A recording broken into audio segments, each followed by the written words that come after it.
Hello, welcome to another episode of Don't Poke the Bear. So, for this episode, I'm going to talk about something that's particularly annoying to me. I know it's something that brings a lot of joy to a lot of you. So I don't want to hurt any feelings or anything here by expressing my opinion on this. Actually, I don't really care if I hurt any feelings or anything because this is something that's going to continue to annoy me. So, yeah, so let's bring it on here. Um, in order to do this, it's a phenomenon that I'm sure occurs more often than I think it happens. I just don't notice, and that's because it seems to only occur with one team, and that team is the team I'm going to pick on now, and it's a team that over the course of their history, which is 60 years now, they've changed logos more times than some of you change your underwear in a week or a month or whatever like that. I'm just kidding. I'm sure you guys change more often than that, but I digress.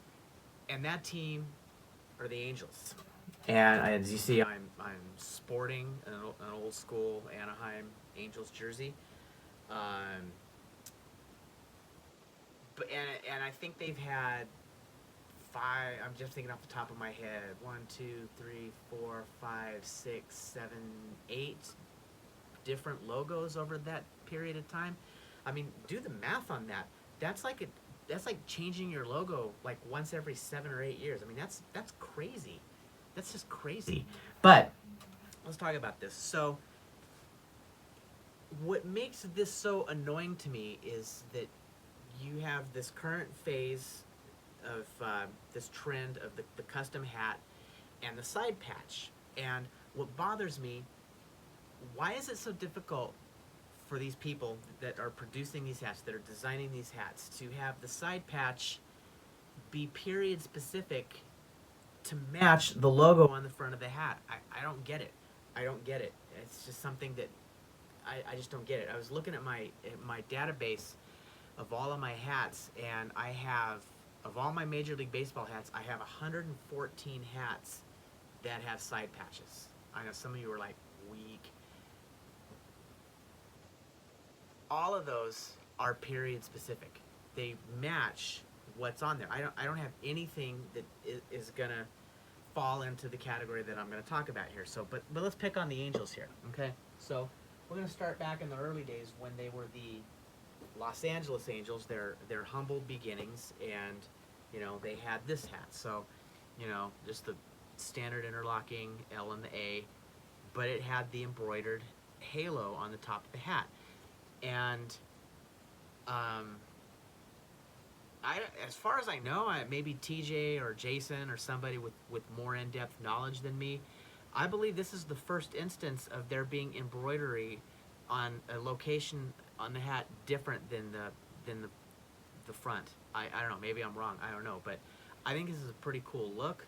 I don't know why they went away from it. I'm sure somebody knows the reason why. It's a good look though. This hat here, I said, making myself a liar here. In 2011, maybe it was 2012, when they did their, it was 2010, when they did their 50th anniversary, they did 4 throwbacks where they used the 50th anniversary patch, because that's what they were celebrating. And they did a throwback with the LA and the Angels, the halo on it. And yeah, this was cool. But this always bothered me. I never liked that it had this logo on it or this side patch on it. So I had to go out and I had to find one that didn't have the side patch. So that one is just gone, I mean, I keep that hat because, why throw away a good fitted permanently? I mean, so this is the one I have of record. But as you move on into other periods, so my personal favorite Angels logo is the 72 to 88, what we always referred to as the skinny A. And I guess growing up, being an Angels fan, the first side patch, I guess, or special logo, special event logo that I ever was aware of was the 25th anniversary one, which is this one here. So this one here, which they did in 1985, I would love to see this patch put on this hat. I mean, I guess I could do it. I mean, some of those patches are enormous anyway. I always thought this would have looked cool on the front of a hat though, but you know, whatever.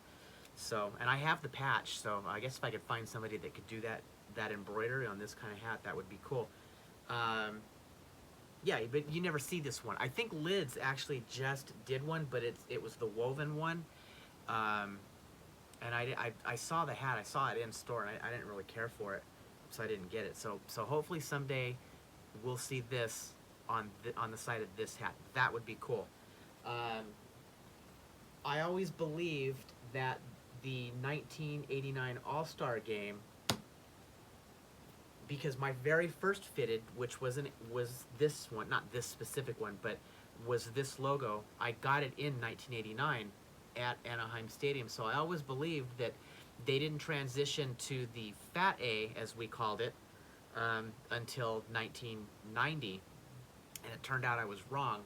They actually started using the Fat A in '89. So I had always thought it would have been cool to have this hat with the 1989 All-Star Game patch on the side. I would have been wrong, and Hat Club eventually did do that with the Fat A, period specific. Okay, this patch here, you should never see it on any other Angels hat because this is period specific with this logo. It doesn't make sense to be any other way. I don't have an example of it, but the next logo that they did, this one here, they had a really cool 35th anniversary patch, which I don't have an example of, but I don't understand why they don't use that one. Maybe I've seen it somewhere. I don't remember, but it definitely was not on this hat, which it would look really cool. Doesn't belong on any other hat. Let's see, I got a few other examples here, but I'm not going to go through all of them. So here's where it gets interesting. You got the Disney era, the winged A, whatever you want to call it. You can say what you want about this logo. When this logo made its debut in '97, this was garbage. Nobody liked this. Everybody laughed at it. Mo Vaughn came to the Angels, and everyone's like, he looks stupid wearing periwinkle. It's not a good look for him. I mean, it's Mo Vaughn. The guy's huge. He's a monster. He's a beast. He doesn't need to be wearing this. And so it's funny that all these years, 20 years later, all of a sudden this logo is like hot shit. Everybody loves this logo. But you know what I always see with this logo? I see this. I see the 50th anniversary patch on it. Why? It doesn't make sense. Look at that. It's a completely different logo, but I see it all the time. Well, I don't get it. It'll never be in my collection. That's for damn sure.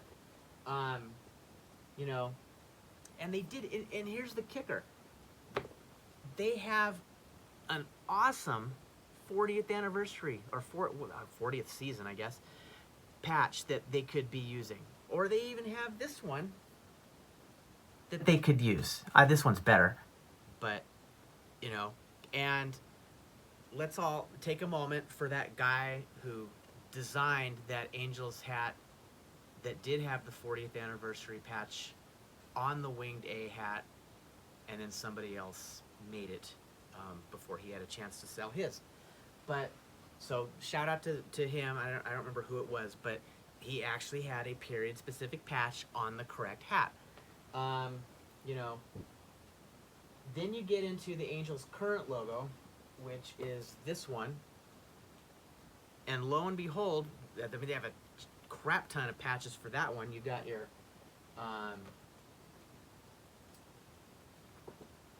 jeez. Okay. Did I leave it up there? I don't think I did. Where is it? All right, well, okay. I'm ill-prepared here, but you got the 2002 World Series patch. You got the 2010 All-Star Game patch, correct? You got the 50th anniversary, correct? Um, you know, I mean, these are all correct. This one's really cool too because it has that gold halo. And yeah, so why they want to put?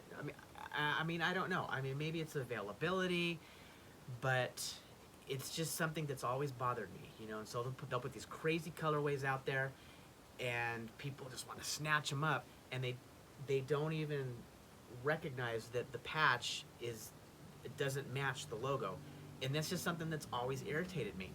And we've had this discussion before.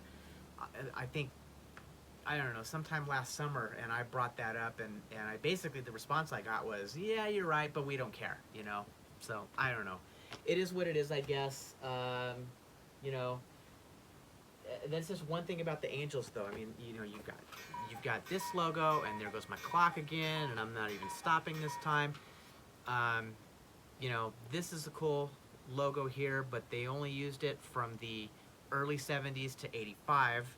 So, you know, I mean, there was the period where it was the small a up here, but this is this is the timeline one. I don't know if that number's accurate.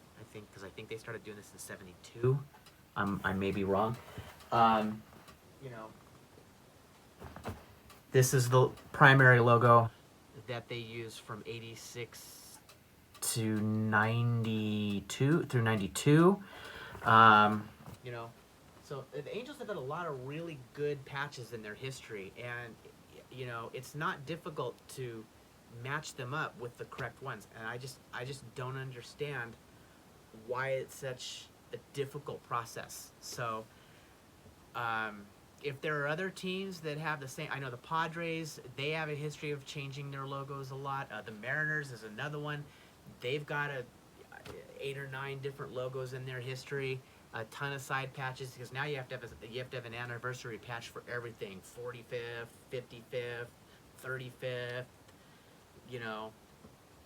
So, but I don't know if there are other hats that have other instances. So, let me know if you come across anything else that doesn't make sense, where the patches don't match up. You know, if you really want to annoy me, let's see them. For some reason, it always seems to be the Angels. So I don't know. But anyway, that's all I got for this episode. Side patches in general don't bother me, but for the love of God, make them match the logo. Make it a piece of history. Don't make it a mishmash of whatever the hell you want, because it's got to make sense. You know, it just has to make sense. That's all. So until next time, this is John reminding you: don't do it. Don't poke the bear.